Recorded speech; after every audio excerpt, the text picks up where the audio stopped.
Well, hello everyone. First of all, I want to give a big thanks to Hillary and to the powerful leadership team at RI Now. You know, this is an organization that is involved in so many critical fights and continues to make a huge difference in our state. Of course, I want to acknowledge our wonderful Secretary of State and our great candidates. Bridget, who's going to be an unbelievable state senator. I want to acknowledge Rebecca Kislak, who I think will make a very good state representative for a particular district that's going to be opening up. Thanks, Rebecca, for being here and for all of your fighting on these issues. And second, to all of the young people who are here, I want to welcome you to your state house. You know, I love the idea behind this event today, not only because it's such a clear visualization of the urgent need in our state to invest in the thousands and thousands of families that are struggling to access the affordable childcare they need. But I also love this idea because, you know, this state house, it's supposed to be the people's house, right? As the Secretary of State said, this is supposed to be a place where Rhode Islanders feel welcome to come and to make their voices heard.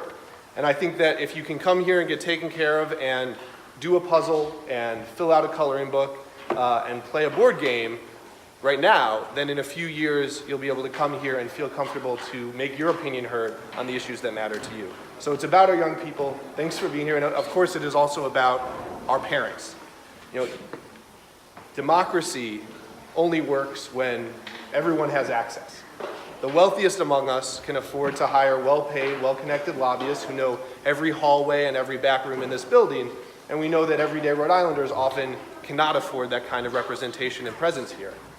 And that's not a problem because of, you know, abstract theoretical ideals.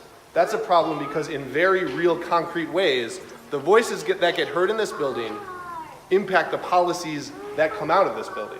We have a system right now that is very hard for a lot of working parents to navigate. If you've got parental responsibilities, it's often not possible to be here, to testify in committee, to make your voice heard. And you know, I know from my mom, who raised my sister and me alone, that for single parent households, the struggle can be even more difficult.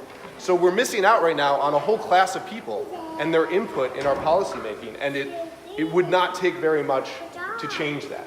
So that's why when I introduced a legislative package this year to try to open up access to the State House for everyday Rhode Islanders, I made sure to include provisions for childcare at the State House for days like today when working parents need it.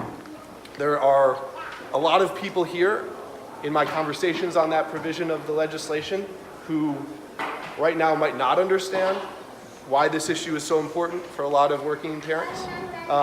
And so that's why I'm really, really grateful and appreciative to Rhode Island Now for your advocacy on this issue, for really raising it up. And I'm excited to continue working and fighting alongside all of you to make sure that childcare is affordable and accessible inside this building and outside this building for every Rhode Islander.